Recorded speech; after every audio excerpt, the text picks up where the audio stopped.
Saya belak-belakan di sini, saya termasuk mendesak Presiden Jokowi waktu itu, pecat Kapolri. Karena Pak Jokowi sudah 4 kali waktu itu mengatakan keperintahkan kepada Kapolri supaya dibuka secara terang-benderang, secara jujur gitu loh. 4 kali. Itu sebetulnya sudah memalukan Presiden Jokowi.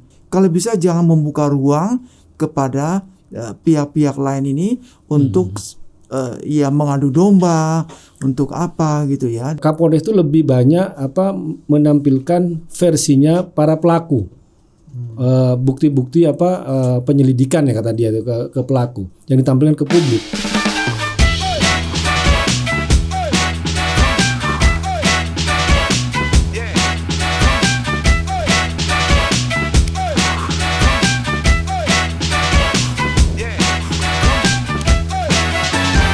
Oke, welcome to Total Politik. Hari ini kita sudah kedatangan 2 orang pakar gitu.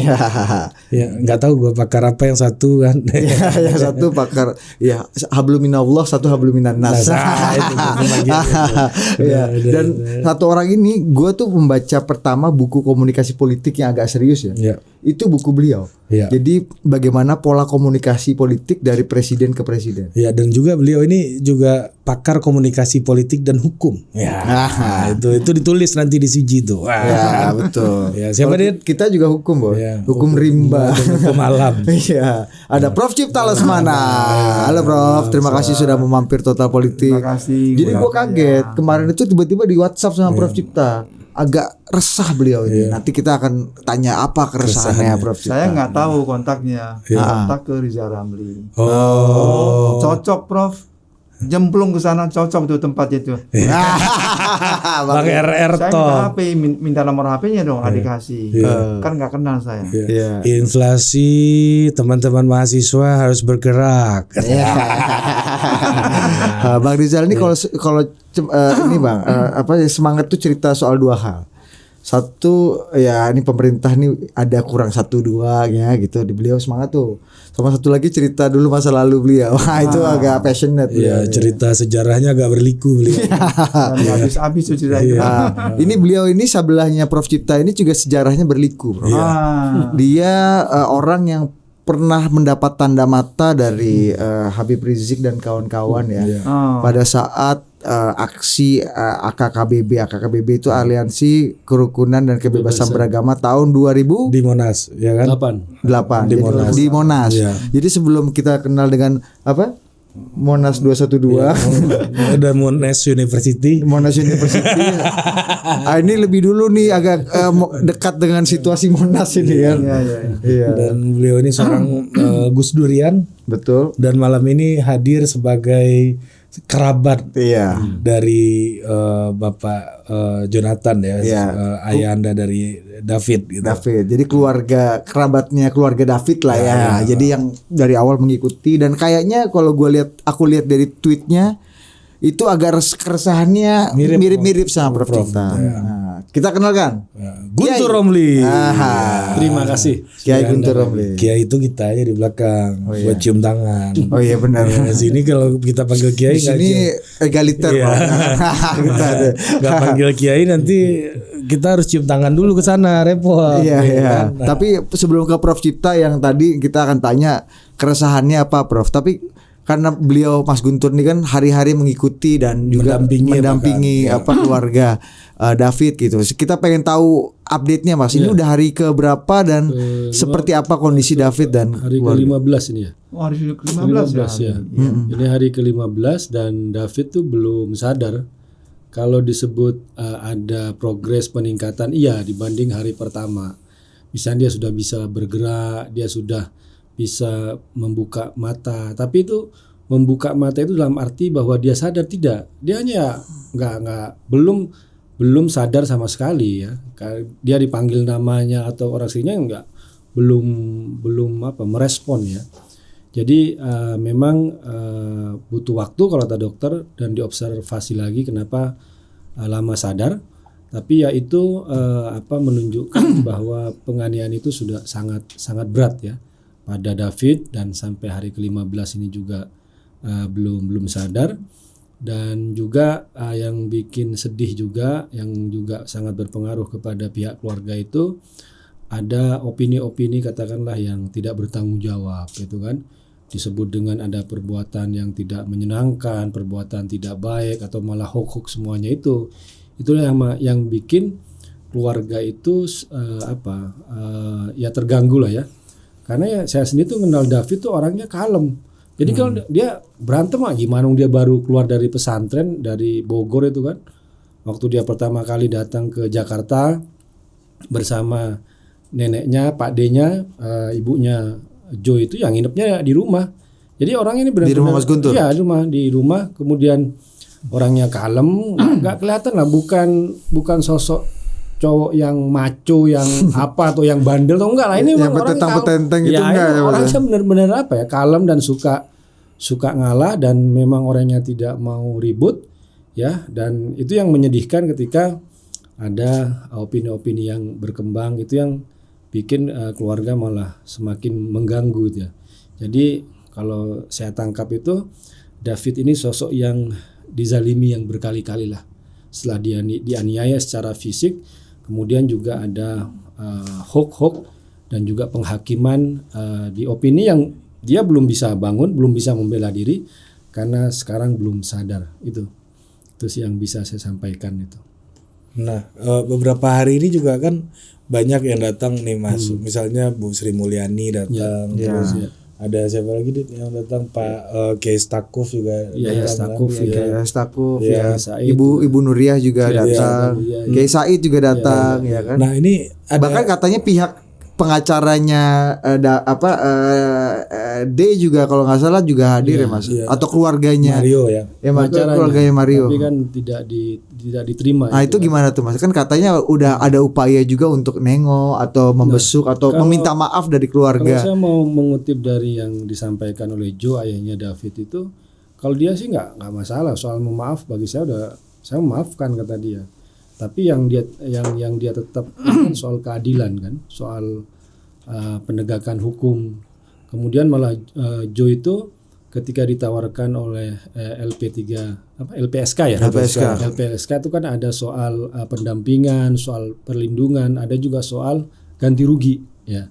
Nah, Joe itu nggak mau. Saya nggak mau ada ganti rugi dari pelaku, saya nggak mau uang mereka. Padahal itu pernah ditawarkan oleh keluarga pelaku. Karena memang dalam aturan tuh ada kan, ketika ada masalah seperti ini maka LPSK itu punya kewenangan untuk katakanlah memberikan pendampingan, kemudian konsultasi dan sebagainya, itu termasuk juga menagih retribusi, dan ini masuk dalam pengadilan. Karena ini kan prosesnya seperti kayak pengadilan pidana dan juga perdata, ada upaya ganti rugi. Itu ada, tapi Joe bilang saya nggak mau ganti rugi soal itu katanya. Karena karena dia mau fokus ke soal keadilannya, soal penegakan hukumnya, anaknya dianiaya, dan mungkin juga ya seperti katakan Kisah ya. Jangan-jangan nih uangnya uang haram makanya anaknya nakal. itu kalau saya mau kutip dari Kisah kan, ya siapa yang mau uang yang haram yang nggak jelas kemudian bermasalah itu kan.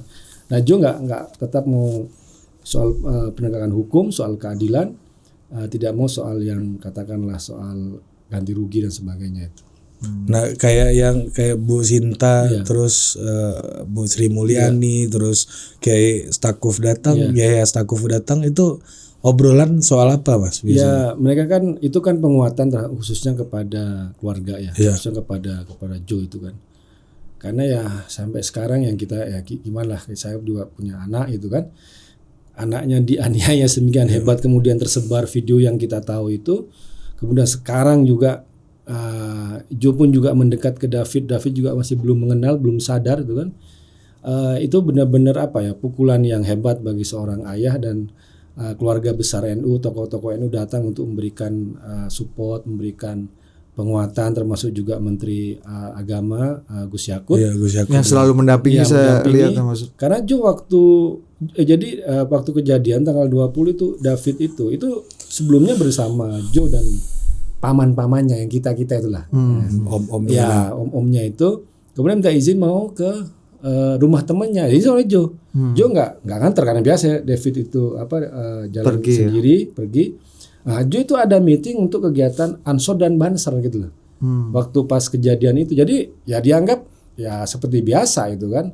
Hari-hari Jo kan memang itu kan dia itu benar-benar pengabdiannya itu kepada Ansor dan Banser ya.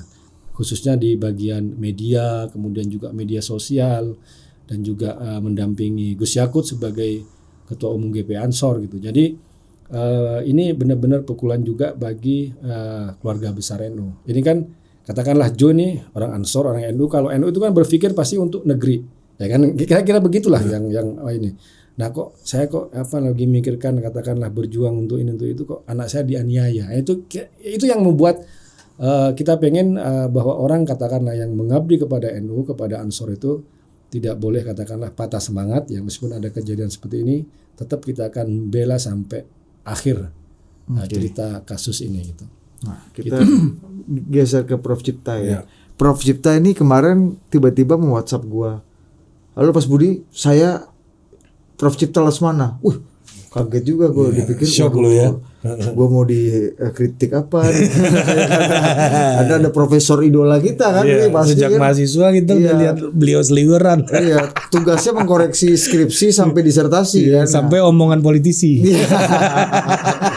Kira-kira apalagi siaran kita yang mau dikoreksi sama Prof Cipta. Ternyata beliau punya keresahan yang mendalam soal ini, terutama terkait dengan bagaimana imparsial dan prudensialitas dari penegakan hukum kasus ini.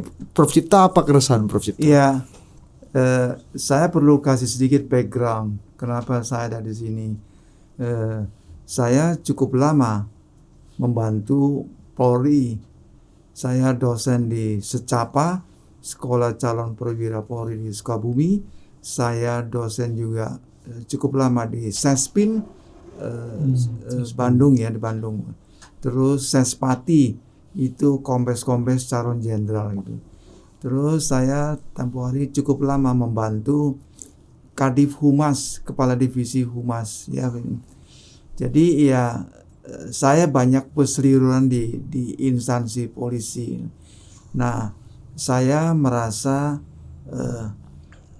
kenapa jadi begini polisinya, kasus Sambo ini. Rusak nama Polri ini, hancur.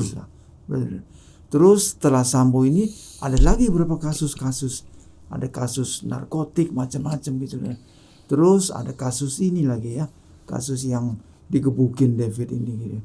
Nah, jadi dari segi komunikasi saya lihat ini agak lamban proses penyidikannya. Izin Prof, saya Deketin lagi aja iya, karena Prof pakai masker. Izin Prof ya. Iya, oke. Ya. Ya, silakan diperbaiki. Ya. Udah, oke. Nah, apalagi setelah saya baca kasus ini diambil alih dari Polres Jakarta Selatan ke Polda. Waktu diambil alih itu dari konteks komunikasi ini ada something wrong. Kalau enggak mungkin diambil alih kan, diambil alih ke tingkat yang lebih atas. Nah, saya lihat dari kacamata sangat prihatin, kacamata komunikasi sangat prihatin. Kasus ini membuka perdebatan yang sangat simpang siur dan mungkin juga banyak hoax, nggak tahu gitu ya. Jadi perang di luar ini, perang opini antara para penasihat hukum, pihak-pihak yang terkait, terus juga media sosial, netizen. Jadi kacau, yang mana yang betul ini? Nah, ini kan nggak baik begini. Ini tugas dan tanggung jawab polisi untuk cepat-cepat klarifikasi. Bagaimana klarifikasinya? Ya, melakukan penyidikan yang sejujurnya terbuka.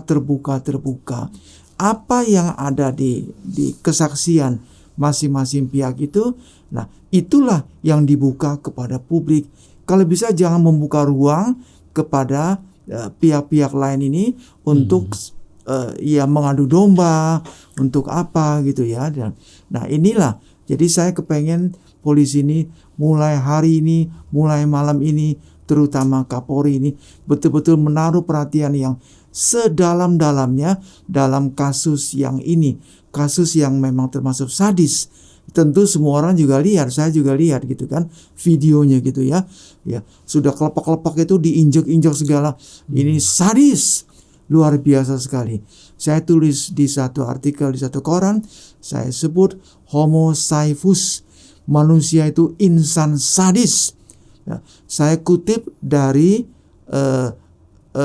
Kiai sejuta umat Zainuddin MZ. Iya.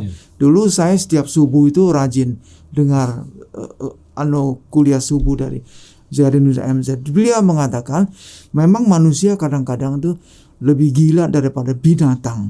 Nah, itulah ya sudah kelepak-kelepak begitu diinjek-injek gitu. Waduh. Dan itu terekam jelas ini ya. Nah, itu hebatnya kekuatan dari medsos, dari video YouTube segitu ya. Sudahlah, kita mendesak gebrak kepada polisi. Ayo, jangan main-main, cepat. Aduh, saya kepengen saya yang menyidik itu. Kalau saya menyidik 3 hari juga beres, itu gampang. Itu kenapa jadi gampang itu kan? Kita periksa kan, interogasi gitu kan. Kan saya dosen di polisi juga begitu. Apa susahnya gitu. Nah, jadi keinginan saya di sini adalah itu ya. Kita mendesak kepada Polri, jangan ada lagi pat gulipat. Cepat. Tutup ruang sebisa mungkin, ruang dari komunikasi yang tidak karuan di luar ini, perang opini yang tambah nggak karuan kasus ini.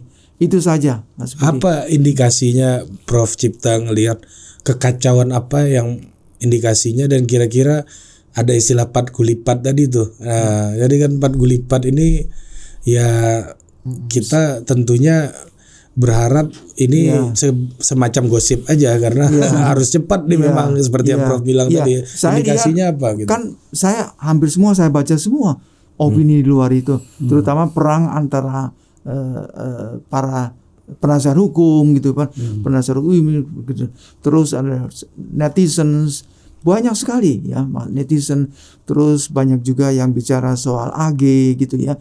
Ini gimana AG? Sepertinya kok untouchable gitu ya. Nah, jadi semua ini belum tentu benar. Nah, belum tentu benar ini hanya bisa di-clearkan, hanya bisa dijernihkan oleh hasil penyelidikan dan penyidikan polisi yang sajujurnya, yang apa adanya gitu loh. Ya, saya katakan pat gulipat ini ada dugaan kemungkinan. Kenapa sampai ke sana? Ya gara-gara kasus Sambo ini. Kita lihat kan kasus Sambo, pengadilan yang selama 5 bulan kurang lebih gitu, ditelanjangi habis-habisan instansi saya. Saya merasa punya milik juga Polri itu, karena saya banyak kegiatan di polisi waktu itu. Nah, jangan sampai lagi terjadi ya kasus-kasus ala Sambo ini.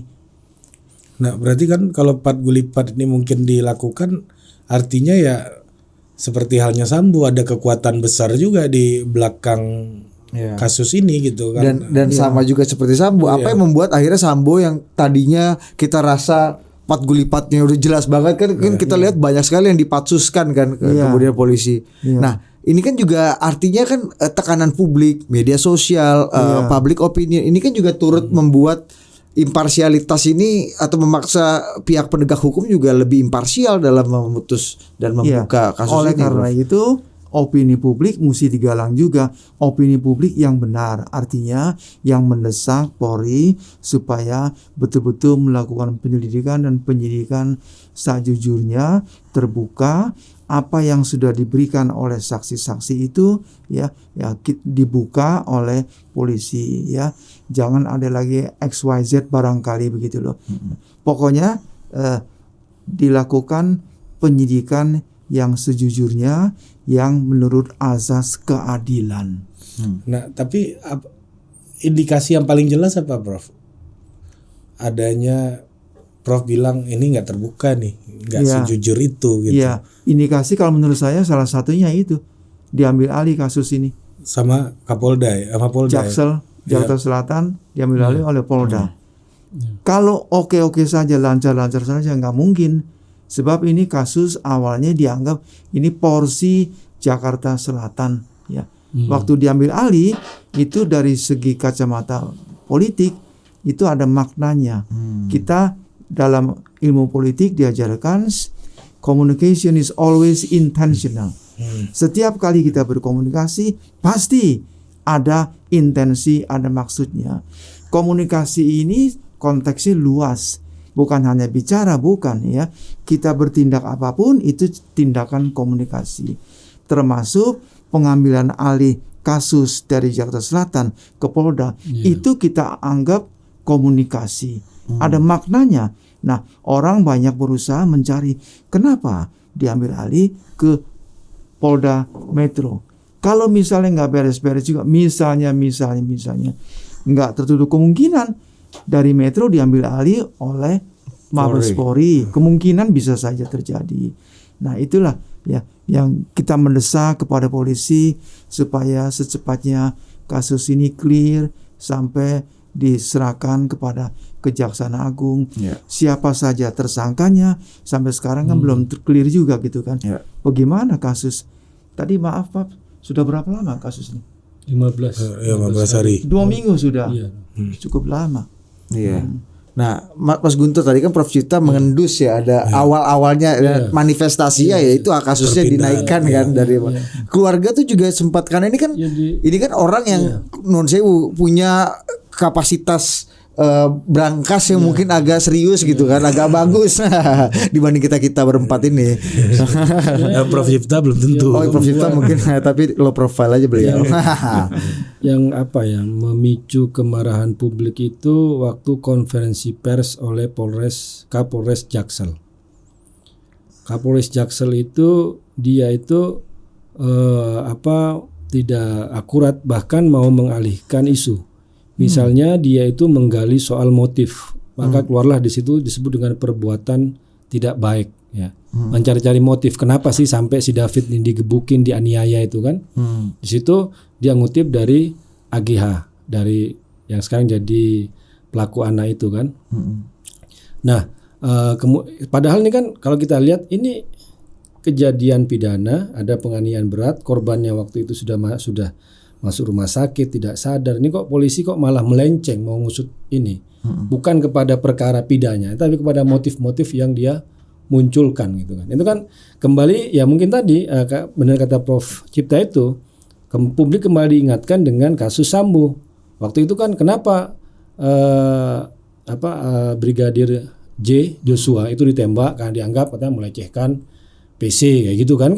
Kan di situ bukan diteliti tindakan pidananya, tapi kepada motif-motif yang belum terkonfirmasi ya. Korbannya masih tidak sadarkan diri, tidak nggak bisa dikonfirmasi, kemudian nggak ada bukti. Yang sudah dengan perbuatan tidak baik itu apa? Yang termasuk juga yang diomongkan oleh yang Ivana Yohan itu, yang ngaku kakaknya AGH di acara Mata Najwa itu. Dia menyebutkan kata perbuatan tidak menyenangkan itu kan. Tapi ini kan nggak ada bukti. Nah sekarang tuh itu kembali lagi ya kalau kita ke polisi tadi. Nah, kemudian juga Kapolres itu lebih banyak menampilkan versinya para pelaku. Bukti-bukti penyelidikan ya kata dia itu ke pelaku yang ditampilkan ke publik. Nah, jadi publik waktu itu mempertanyakan ini Kapolres ini polisi apa jubirnya pelaku gitu kan. Para pelaku kok malah berpihak ke sana. Sementara korban tidak. Bahkan yang paling fatal adalah ketika misalnya Kapolres. Dan itu saya ketemu langsung sama saksi orang tua temannya David itu ketika bahwa AGH itu dianggap menolong. Padahal katanya enggak, mereka mesti datang, mereka berdua nggak ada sedih, nggak ada upaya menolong David yang sudah terlungkup, sudah nggak berdaya, udah berdarah-darah, nggak ada upaya itu kata. Nah itu publik itu benar-benar marah pada saat Kapolres itu memberikan konferensi pers ya waktu itu yang dianggap malah semakin menyudutkan pihak korban dan malah membela pelaku. Nah, kalau kita kembali ke situ juga sebenarnya kan kasusnya awalnya ditangani Polsek Pesanggerahan, Prof. Polsek Pesanggerahan ya. Polsek Pesanggerahan iya. Jadi semua pelakunya itu ditahan awalnya itu oleh Polsek Pesanggerahan, termasuk juga 2 saksi yang orang tua temannya David juga diambil keterangannya di sana. masih di BAI, berita acara informasi, dan waktu itu yang saksi juga ngelihat itu kan, waktu itu si Shen itu main-main gitar waktu di Polsek Pesanggerahan itu, untuk katanya disebut dengan menghibur atau apalah yang teman-temannya. Jadi nggak ada rasa penyesalan sama sekali gitu loh. Kemudian juga barang bukti bisa keluar dari Polsek. Ya kalau kita bicara soal ini, saya ingin nambahin aja ini fakta-fakta. Apa yang indera penciumannya Prof. Yang diucapkan itu udah benar itu. Itu saya kasih aja fakta-faktanya. Misalnya barang bukti dikonfirmasi di keluar ya, mobil Rubicon yang sebelumnya datang dengan plat palsu, nomornya B apa Den itu. Kemudian mobil itu bisa keluar dari Polsek, kemudian balik lagi setelah diramaikan dengan platnya yang asli. Nah ini barang bukti kok bisa keluar dari polisi. Ketika ditanya ke polisi waktu itu, dia ini katanya mau jemput saksi yang lain. Ternyata kan itu dia keluar, hanya si MDS, si Dendi yang ditahan di situ, si Shen sama si AGH itu keluar. Kemudian datang lagi, si AGH itu didampingi oleh tantenya. Dan yang nyetir itu adalah AGH. Perempuan masih umur 15 tahun belum dan dia nyetir. Ya. Ya pastilah itu kan. Kalau bicara aturannya itu kan. Dan datang lagi itu. Kemudian yang keanehan yang lain juga adalah ketika keluarga itu mau ngurus asuransi di rumah sakit Medika Permata Hijau ya kan. Jadi kan karena dia pakai asuransi, terus tiba-tiba rumah sakitnya bilang, "Pak, ditolak oleh asuransi." Loh, kenapa ditolak? Kata rumah sakit, bukan kami yang menolak tapi pihak asuransi. Terus ketika ditanya asuransi, karena di situ keterangannya bahwa David itu terlibat perkelahian dan yang memulai adalah David di situ. Kemudian ditanya, loh kok bisa seperti itu, kata dikejar, ternyata keterangan itu dari Polsek Pesanggerahan. Jadi sudah memberikan informasi yang tidak benar kepada asuransi, kepada rumah sakit, sehingga asuransi awalnya itu menolak. Kemudian setelah diprotes dan sebagainya, barulah diubah itu kan. Kemudian asuransi menerima itu kan. Jadi kemudian yang tersebar juga yang di media sosial, bagaimana Shen ketika di Polres Jakarta Selatan juga masih ketawa-ketawa, ada video yang beredar. Dan yang paling ini yang persis seperti Prof bilang, bahwa AGH untuk penetapan AGH itu sudah sangat terlalu lama gitu loh. Wong jelas dia ada di situ. Ada kesaksian dari saksi fakta yang di lapangan, ada N dengan R yang mengkonfirmasi bahwa AGH ikut merekam, tidak menolong dan sebagainya, ya itu kan. Tapi kenapa kok ini yang malah tidak dibaca oleh polisi gitu kan? Apalagi misalnya Prof, awal-awal dari pasal yang dipakai untuk si Dendi dan Shen itu hanya penganiayaan biasa, pasal 351 yang dakwanya itu 5 tahun. Itu nanti persis kejadian Ade Armando. Ade Armando pelakunya karena cuma 351, ancamannya 5 tahun, dituntut berapa tahun, hanya divonis 1,5 tahun gitu.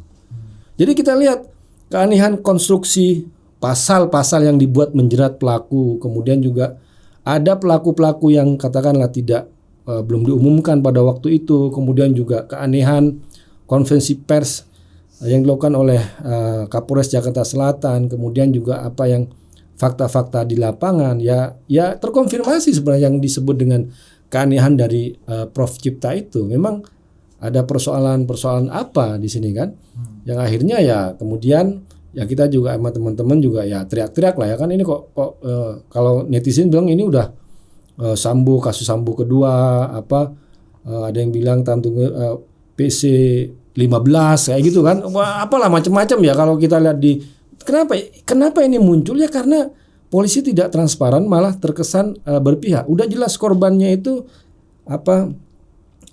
tidak sadarkan diri selama berhari-hari, masa hanya mau dijerat dengan pasal penganiayaan biasa 351 ya.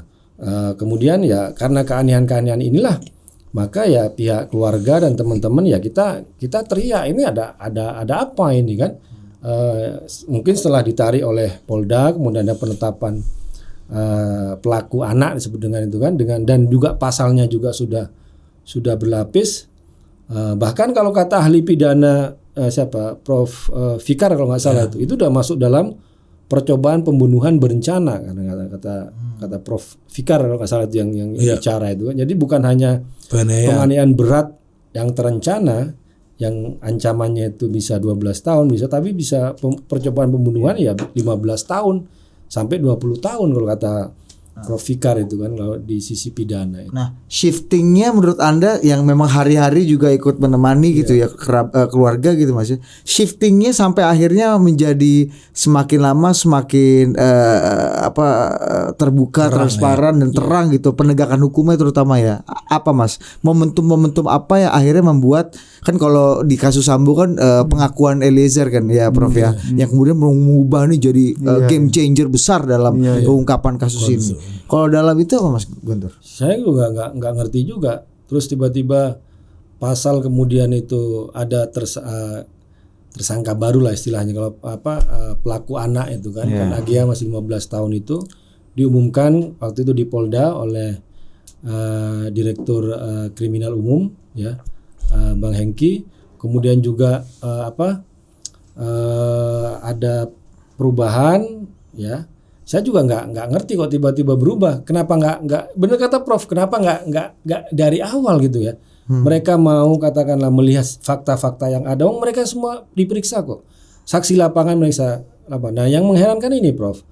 Jadi kayak misalnya kalau kasus Sambo kan akhirnya polisi merasa mereka diprank oleh Sambo. Nah sekarang itu dipakai lagi. Mereka merasa diprank oleh Dendi karena memberikan kesaksian yang tidak benar ya loh.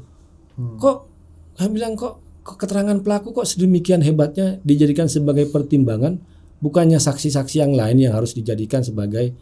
Lah pelaku nggak ngaku, mereka istilahnya ada punya hak ingkar kan namanya pelaku itu, mereka bisa membantah, mereka punya hak untuk itu. Lah masa hak ingkar itu yang jelas dia bisa memutarbalikkan fakta sebagai pelaku kok dijadikan dasar untuk melihat sebuah kasus, bukan fakta-fakta saksi-saksi yang sudah ada di lapangan gitu loh. Ini yang saya mengherankan juga Prof itu. Itu yang saya mengherankan itu menurut saya itu. Mau menanggapi Prof? Enggak, ya saya cuma terkejut aja. Iya beliau ini sudah menguasai fakta-fakta semua.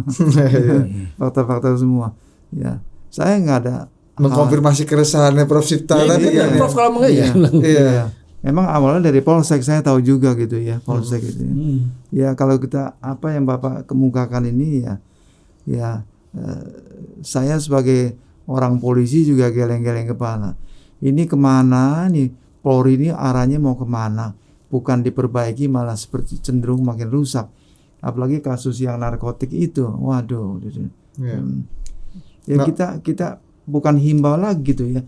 Kita mendesak kepada Kapolri ya supaya mulai malam ini juga setelah melihat acara kita di Total Politik ini betul jangan lagi main yang aneh-aneh segala, betul-betul segera tuntaskan kasus ini secara jujur dan dengan menegakkan keadilan ya.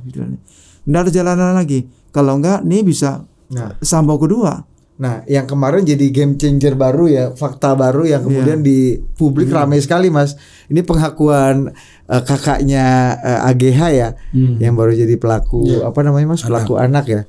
Itu kan yang kemudian ada fakta-fakta baru, opini-opini baru yang kemudian menghiasi ruang publik nih Prof, bahwa ya AGH juga ikut shock ya kan. Prof Cipta sudah nonton kan semua? Saya kan, nonton. Ya. Tentu saya nggak bisa kasih komentar. AGH sudah shock, kemudian dia tidak dia ketika kenapa masih merekam karena dia freeze gitu kan, dia shock gitu sampai akhirnya dipanggil sama Ibu N kalau nggak tidak salah, diteriaki woi gitu baru dia sadar dan menghentikan rekamannya, dan bahwa ini dia berusaha untuk menahan Mario untuk menghakimi David segala macam. Prof Cipta melihatnya gimana? Iya, saya nonton dari komunikasi ya Prof. Nah, kemudian ini menciptakan opini baru juga di pro kontra baru di ruang publik nih Prof. Iya, kesan saya ini kan satu pihak gitu ya. Kita nggak tahu sampai di mana kebenaran itu. Nah, ini bisa beredar begini ya karena kesalahan polisi juga ya. Artinya kesalahan polisi karena nggak sejak awal bertindak secara profesional ya, bertindak secara berkeadilan mengenai kasus ini. Kan sudah begitu banyak saksi-saksi yang diperiksa segala berkali-kali gitu ya. Kok sampai begini? Itu yang saya katakan simpang siur, terjadi perang di luar. Perang gitu ya, antara opini ini, opini, dan publik juga jadi bingung yang mana yang betul pendapat ini. Nah, kembali lagi ini tanggung jawab Polri untuk cepat mengklirkan, cepat menjernihkan. Caranya bagaimana? Caranya ya periksa secara jujur semua gitu ya, jujur, dan kemukakan apa dari hasil pemeriksaan itu. Itu saja menurut saya. Tapi Prof, kalau kita lihat nih Prof sebagai keluarga kepolisian lah ya, mengajar di kepolisian gitu. Tapi biasanya kalau misalnya ada apa istilahnya Prof tadi? Pat Gulipat ini, dan ini udah pindah ke Polda. Ini evaluasi terhadap pemeriksaan sebelumnya itu bisa dilakukan atau gimana sih Prof kalau di polisian Prof? Oh, tetap bisa. Iya. Tinggal nanti dicek, recheck, oh ini nggak betul, ini bohong, ini misalnya saksinya bohong misalnya gitu, itu bisa. Tapi nggak hilang. Termasuk penyidiknya sendiri juga bisa. diperiksa juga. Dari level polsek ke Polres kan naik terus kan. Bisa diselidikin. Ini perlu nggak gesture ini dilakukan oleh Kapolri gitu hari ini mengingat udah ada dugaan Pat Gulipat seperti yang Prof bilang tadi. Iya, menurut saya lihat ini total politik ini ya cukup bergengsi juga gitu. Ya, ini beredar ya di seluruh Indonesia gitu ya. Ditonton sama Kapolri ya, karena Kapolri juga kenal Prof Cipta Lesmana gitu. Nah, lebih mantap kalau di share nih linknya ke Kapolri, karena di antara kita berempat yang akrab dengan Prof Cipta kan. Yang bicara ini mantan guru saya juga gitu ya. Mudah-mudahan bahwa beliau serius dan beliau turun tangan lagi, perintahkan kepada Kapolda, lu jangan main-main lagi, cepat bertindak yang serius, cepat gitu ya. Jangan ada mana-mana gitu. Secara jujur ya, siapa yang salah, cepat ditingkatkan tersangka siapa, setelah itu ditingkatkan lagi jadi terdakwa gitu kan. Nah, kita harap demikian. Kita harap sekarang Kapolri betul-betul pasang mata sejelinya gitu ya, sejelinya. Jangan lagi ada hal-hal yang saya khawatir Sambo kedua bisa terulang lagi ini. Waduh, tambah rusak lagi. Tapi apa peran Pak Kapolri hari ini di kasus Sambo? Menurut Prof, kira-kira secara ketokohan beliau dan kepemimpinan beliau di hampir Polri semuanya kecewa. Hampir semua kecewa. Saya belak-belakan di sini, saya termasuk mendesak Presiden Jokowi waktu itu, pecat Kapolri. Karena Pak Jokowi sudah 4 kali waktu itu mengatakan keperintahkan kepada Kapolri supaya dibuka secara terang-benderang, secara jujur gitu loh. 4 kali. Itu sebetulnya sudah memalukan Presiden Jokowi. Ya. Seorang presiden begitu perintahkan kepada anak buahnya harus cepat dilaksanakan oleh anak buahnya. Kalau enggak sanksinya pecat. Ini 4 kali. Beliau mengatakan, saya yang keempat kali malam ini memerintahkan kepada Kapolri supaya dibuka sejujurnya kasus ini gitu loh. Bukankah pada akhirnya juga kasus ini bisa terungkap, orang-orang yang terlibat bersalah itu betul-betul mendapatkan penegakan hukum yang sejati gitu kan Prof. Termasuk juga bagaimana Eliezer sendiri mendapatkan rehabilitasi kan, bisa masuk polisi lagi ya setelah menjalani masa hukuman. Ini kan bukannya karena gestur yang juga cukup positif gitu Prof. Iya, dari Kapolri. Itu bukan tindakan Kapolri menurut saya. Itu jasa yang luar biasa dari Eliezer itu. Luar biasa, dibongkar semua akhirnya. Makanya dikasih restorasi, dikasih upah lah gitulah ya. Dikasih upah ya. Semua orang sangat simpati dengan Eliezer ini.